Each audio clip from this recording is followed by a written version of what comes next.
Al-Fatihah hadis sayyidina wa habibina Rasulillah Muhammad ibn Abdullah sallallahu alaihi wasallam ala alihi washabihi azwaji wa dzurriyyati wa ali baitihi wal ikhwani min al-anbiya al-mursalin wa la rasyidin wa sahabat tabi'in wa immatil arba'atil mujahidin wa qallidihim wa la awliya syuhadas sholihin wa sufiyatul muhaqqiqin wa la ulamil amilin sallallahu fi hadzal kitab wa masyaikhinna fid din ansarna rahman wa dawna irfan wa nasal syadim min rais kasifat jami wa risalah kula jamniatin hadadil wala qiyasim Muhammad Hasim Asari wa usuli ma furuihim wa ahli silsilatihim al akhirin minhum anallaha taqassama rahmal fi rasul jannah funa barakati ma rahmati ma sarari manafati fid din wa dunya wal akhirah.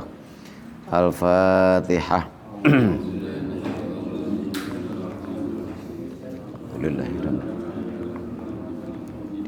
Iyyaka na'budu wa iyyaka nasta'in ihdinas siratal ladzina an'amta 'alaihim ghairil maghdubi 'alaihim waladdallin. Amin.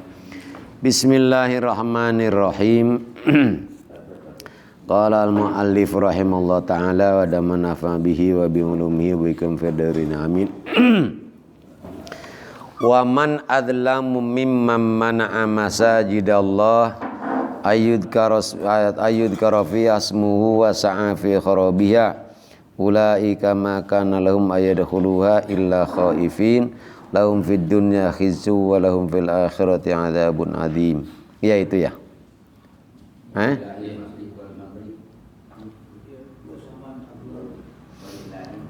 Waman adlamu dan barang siapa, waman adlamu dan siapakah yang lebih zalim.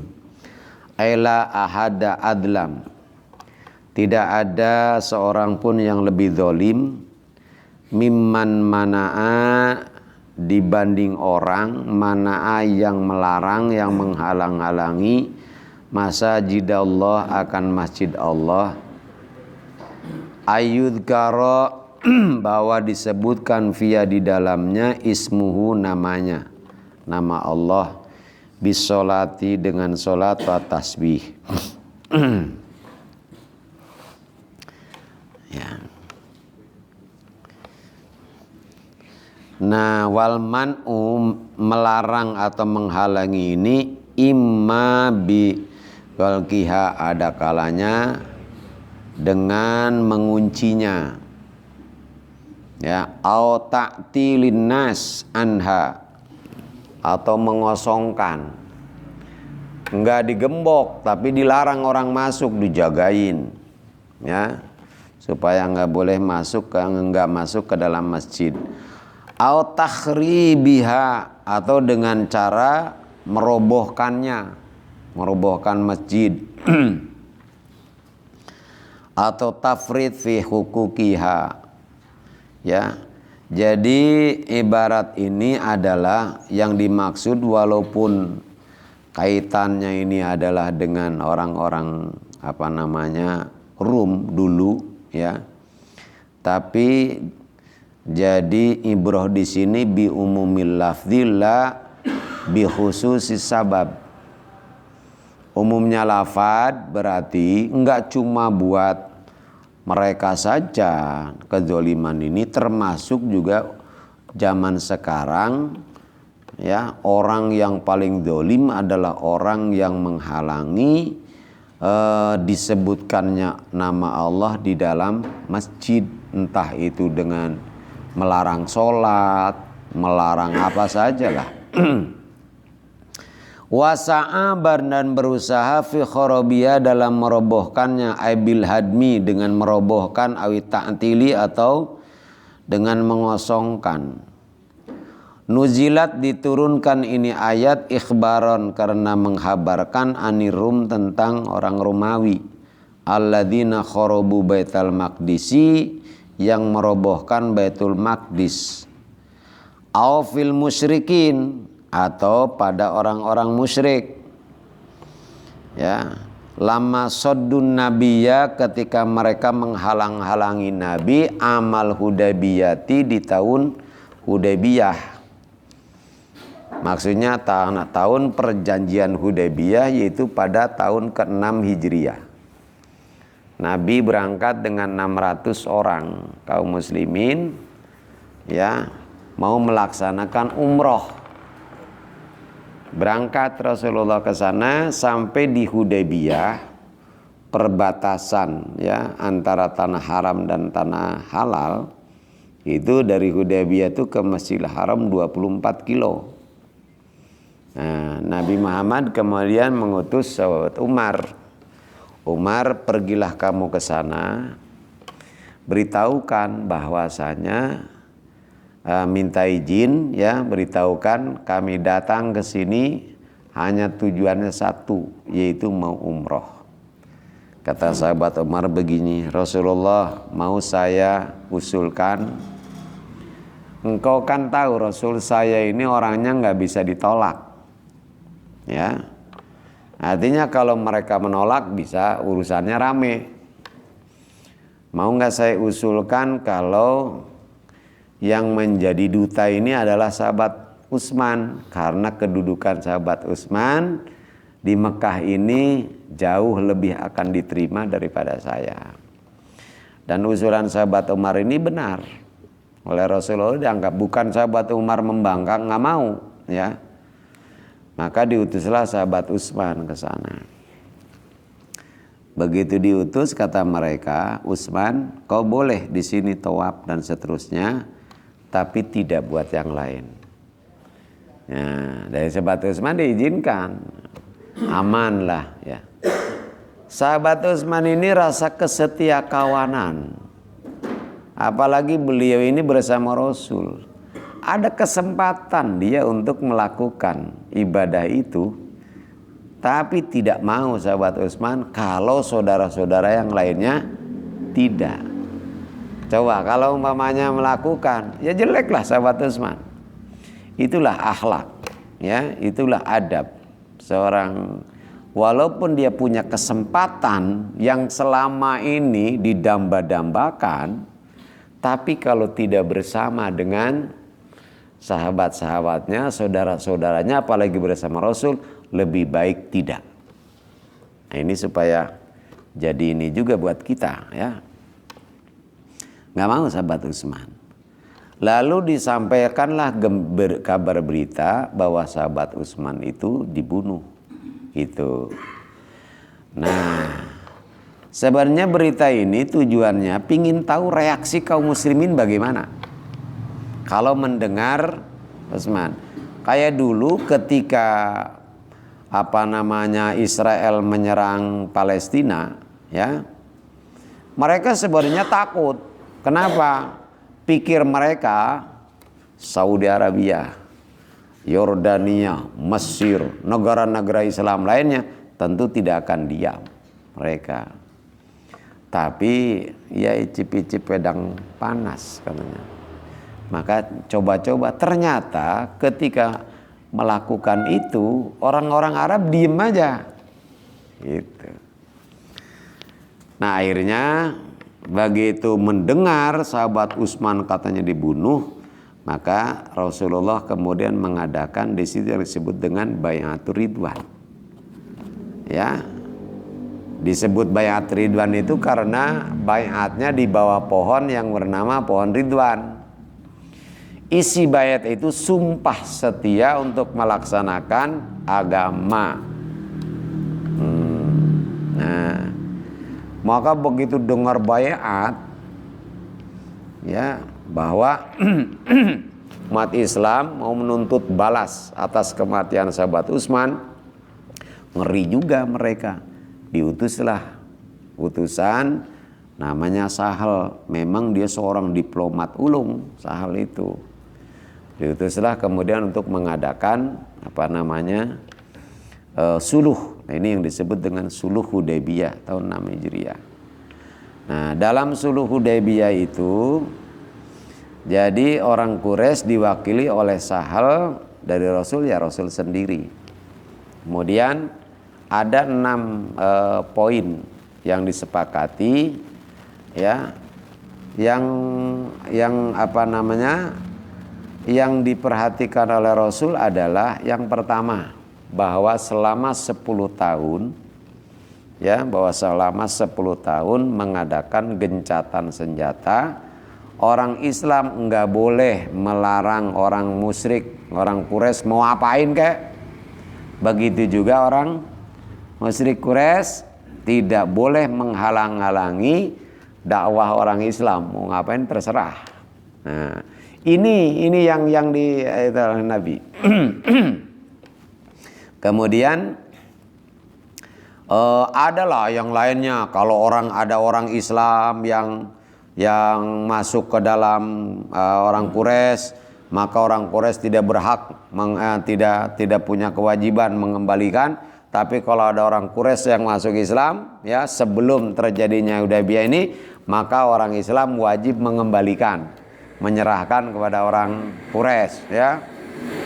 Nah, yang jelas 5 poin semua menguntungkan orang Quraisy. Ya, cuma 1 yang netral, yaitu tadi selama 10 tahun, yaitu adanya suluh, ya. Jadi nggak ada gencatan senjata. Orang Islam nggak boleh melarang orang Quraisy mau ngapain, mencela dan seterusnya. Begitu sebaliknya. Ini kesempatan bagi yang menggirangkan, yang membahagiakan Rasul, ya. Karena apa? Kebebasan dakwah itu awal dari kemenangan Islam, sehingga para mu'arikh itu mengatakan kebangkitan Islam itu dari sini awalnya. Karena orang Islam dakwah nggak akan diganggu, sehingga bebas orang Islam mau dakwah ke mana aja, orang Quraisy nggak menghalang-halanginya. Sementara 5 memberatkan semua orang Islam, menguntungkan sono, ya. Sebab bagi Nabi kan begini, orang kalau udah masuk Islam nggak mungkin balik lagi, gitu, nggak bakalan balik lagi ke kafir lagi, gitu ya. Makanya kan sahabat Umar loncat. Perjanjian macam apa? Gitu ya. Perjanjian macam apa katanya ini begini, gitu. Habis menguntungkan orang Quraisy semua. Itu, ya. Lalu kemudian Rasulullah, kata sahabat Umar, kau masih jadi Rasul kan? Iya, Umar. Kenapa? Ya, engkau ini kan membawa kebenaran, ya. Wah, udah protes dia ini. Kata Rasul begini, Umar, aku ini seorang Rasul. Apa yang aku lakukan ini adalah atas bimbingan Allah, bukan kemauan aku. Masih penasaran, nanya sama sahabat Abu Bakar. Abu Bakar, apa dia masih Nabi? Iya. Bagaimana menurut kamu? Allah wa rasuluhu a'lam, kata sahabat Abu Bakar begitu. Ya udah, balik lagi nih. Kalau udah jawabannya begitu, sahabat Umar kan luar biasa. Ya. Lalu kemudian kata Rasulullah begini, yang menulis surat perjanjian itu Sayyidina Ali. Kata Rasulullah, kemudian tulis, katanya Ali, ya. Ini perjanjian antara Muhammad Rasulullah. Pertama Bismillahirrahmanirrahim dulu. Orang-orang Quraisy itu kan nggak mengenal kata Ar-Rahmanir-Rahim, nggak. Yang kenalnya Allah aja. Apa itu Ar-Rahman? Nggak usah, Bismillah aja. Gitu, dengan nama Allah. Lalu ini perjanjian antara Muhammad Rasulullah dengan kaum Quraisy. Kata Sahal begini, Muhammad, katanya, ganti kalimatnya, bukan begitu, ya, yaitu ini perjanjian antara Muhammad bin Abdullah dengan orang Quraisy. Kata Rasul begini, loh, aku ini kan Rasulullah. Gitu, aku ini Rasulullah, makanya di belakangnya dicantumkan kata Rasulullah. Lalu kata Sahal, Rasulullah itu kan kata kamu, bukan kata aku. Kalau aku menerima pernyataan ini, tulisan ini, sedangkan aku wakil orang Quraisy, tidak ada hak orang Quraisy untuk menolak dakwahmu, untuk menolak kerasulanmu, karena aku terima kalimat Rasulullah di belakang namamu. Padahal aku tidak menerima kamu, tidak mengakui kamu sebagai Rasul. Begitu juga orang Quraisy. Lah ini namanya apa? Utusan itu begitu. Emang luar biasa Sahal itu.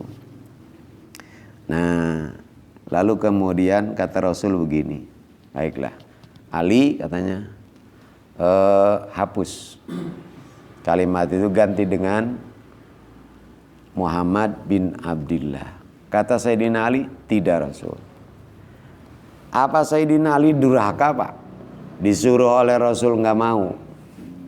Padahal Rasul nyuruh menghapus, tapi Sayyidina Ali nggak mau Pak. Maka dalam Islam itu ada kalanya perintah itu tidak harus dilakukan. Ya, perintah itu tidak harus semuanya dilakukan. Ada kalanya perintah tidak boleh dilakukan. Bukan masalah perintah atau tidak, tapi yang diperintahkan itu apa? Sebagaimana larangan juga, tidak semua larangan itu harus ditinggalkan. Ya. Nah, kalau Nabi Adam enggak makan buah larangan, diturunkan enggak ke bumi? Enggak. Padahal kan Allah udah mengatakan, wa idz qala rabbuka lil malaikati inni ja'ilun fil ardi khalifah. Bagaimana ada khalifah di bumi kalau Nabi Adam enggak makan buah larangan? Makanya kata Ibnul Arabi, kalau aku yang jadi Nabi Adam tak makan buahnya semuanya. Gitu. Enggak pakai nungguin siapa namanya digoda iblis dulu. Makan semuanya. Kenapa? Dengan makan itulah maka skenario Allah untuk menjadikan manusia sebagai khalifah terjadi. Hanya dulu kan pernah debat Nabi Adam dengan siapa? Nabi Musa. Nih gara-gara abah kita nih, kata Nabi Musa. Ya, gara-gara abah kita nih, kata Nabi Adam nih. Jadi ada yang di neraka, ada yang di sorga. Coba kalau beliau enggak melakukan pelanggaran, kan kita di sorga semuanya, katanya gitu. Kata Nabi Adam begini, ya, Musa, antara aku dengan Taurat itu, ya, mana yang lebih dulu, difirmankannya Taurat atau diciptakannya aku? Ya Taurat lah. 4 tahun sebelum kau diciptakan, Taurat sudah difirmankan. Lalu di dalam Taurat ada nggak kisah tentang dikeluarkannya aku dari surga? Ada dalam Taurat. Aku belum ada, tapi kisah tentang aku kok sudah ada. Ya, apa aku salah kalau mewujudkan apa yang ada dalam kitab Taurat? Kalau aku nggak melakukan pelanggaran, bohong berarti Taurat. Mana mungkin Allah bohong? Salahkah aku? Kata Nabi Adam. Nabi siapa? Nabi Musanya diem aja. Kata Rasulullah, Musa kalah debatnya oleh Nabi Adam. Nah, jadi tidak semua larangan harus tidak boleh dilanggar. Ada kalanya larangan tuh harus dilanggar. Sebagaimana perintah juga ada kalanya tidak boleh dilaksanakan. Maka kata Sayyidina, tidak Rasulullah, ini yang diinginkan oleh dia, agar aku menghapus namamu. Kata Rasul di belakang namamu, dari kecil aku mengimani bahwa kau Rasulullah, dan sekarang dia menginginkan aku menghapusnya. Tidak. Akhirnya kata Rasulullah, ya, mana tulisan Rasulullahnya yang mana? Itu menunjukkan Rasulullah nggak tahu, ummi. Rasulullah itu nggak bisa baca tulis. Kalau bisa, ngapain Rasulullah nanya? Yang mana katanya Rasulullahnya? Sayyidina Ali nunjuknya pakai kelingking. Kenapa? Nggak suka masalahnya. Kalau bukan Rasul nggak mau dia. Karena Rasul jadi tunjuk pakai kelingking. Nih Rasulullah. Dihapus sama Rasulullah. Ya, baru Sayyidina Ali nulis Abdullah. Nah, itu ya. Nah, itulah perjanjian Hudaybiyah. Salah satu poinnya bahwa pada tahun ini gitu kaum muslimin harus kembali lagi ke Madinah, baru boleh tahun depan. Itu yang disebut dengan Umrotul Qadha, namanya umroh qadha. Ya. Itu ya, mereka hijrah ke Madinah 6 tahun kayak apa rindunya mereka dengan tanah air kan, sahabat. Rindunya bukan main dengan tanah airnya. Begitu kesempatan bertemu dengan tanah kelahirannya, tinggal 24 kilo lagi, harus balik lagi. Kayak apa kecewanya mereka? Ya kan? Kecewa luar biasa. Makanya ketika Nabi nyuruh, udah ya, damnya tuh bayar dam. Karena udah niat umroh. Nah itu ya, wa idza ukhsirtum famastaro minal had, itu disebut ihsor. Ihsor itu orang sudah niat melaksanakan ibadah haji, niat melaksanakan umroh, tapi tidak diizinkan masuk ke Mekah. Ya, nah tetap dia wajib membayar dam. Ya, tetap, walaupun dia nggak jadi melaksanakan umroh atau haji. Maka kata Rasulullah, ayo sembelih. Satu pun sahabat nggak ada yang mau. Mungkin saking kecewanya nggak ada yang mau. Inilah yang menjadi alasan orang Syiah bahwa para sahabat yang ikut dalam Hudaybiyah semuanya kafir. Kenapa? Karena membangkang perintah Rasul. Tapi herannya Sayyidina Ali nggak dikafirkan. Kan masuk bagian dari itu kan? Gitu. Jadi Rasulullah tuh sedih. Begitu masuk Rasulullah ke tenda, disinilah peranan seorang istri ini. Hindun, Sayyidah Hindun berkata, Rasul, engkau harap maklum, 6 tahun mereka ya pingin rindu dengan tanah airnya, tinggal sejengkal lagi istilahnya harus balik lagi. Ya, harap memaklumi, bukan mereka itu membangkang engkau. Sekarang udah, mendingan kau sembelih aja. Nanti juga coba kalau engkau nyembelih, mesti mereka juga kan ikut nyembelih. Kau benar katanya Hindun, kata Rasul begitu. Walaupun beliau manusia paling mulia, tetap Rasulullah mau menerima saran orang yang jauh di bawah beliau. Ini kan pendidikan ya, luar biasa. Akhirnya Rasulullah nyembelih. Begitu Rasulullah nyembelih, sahabat pada datang ke situ, Pak. Jadi bukan membangkang masalahnya, gitu ya. Nah inilah, jadi amal Hudaybiyah, mereka menghalangi lamma saddun Nabiyya sallallahu alaihi wasallam amal Hudaybiyah anil baiti, dari tawaf di Baitullah. Ulaika, mereka itu, makana lahum, tidak sepatutnya, tidak selayaknya bagi mereka ayyadkhulu, bahwa mereka masuk illa khaifin, masuk ke dalamnya kecuali orang-orang yang takut. Khobar bimaknal amri, ini jumlahnya jumlah khobariyah, bimaknal amri tapi bermakna perintah atau amar. Akhifuhum, takut-takutilah mereka bil jihadi, dengan jihad. Fala yadkhuluha, maka mereka tidak masuk ke dalamnya ahadun, seorang pun, aminan, dalam keadaan padahal mereka aman. Lahum, adalah bagi mereka fid dunya, di dunia, khizyun, kenistaan, hawanun, kehinaan, bil qatri, dengan diperangi, wasabyi, dan ditawan, wal jizyati, dan membayar pajak. Walahum, dan bagi mereka walahum, bagi mereka fil akhirati adzabun azim, di akhirat adab yang luar biasa, yang agung.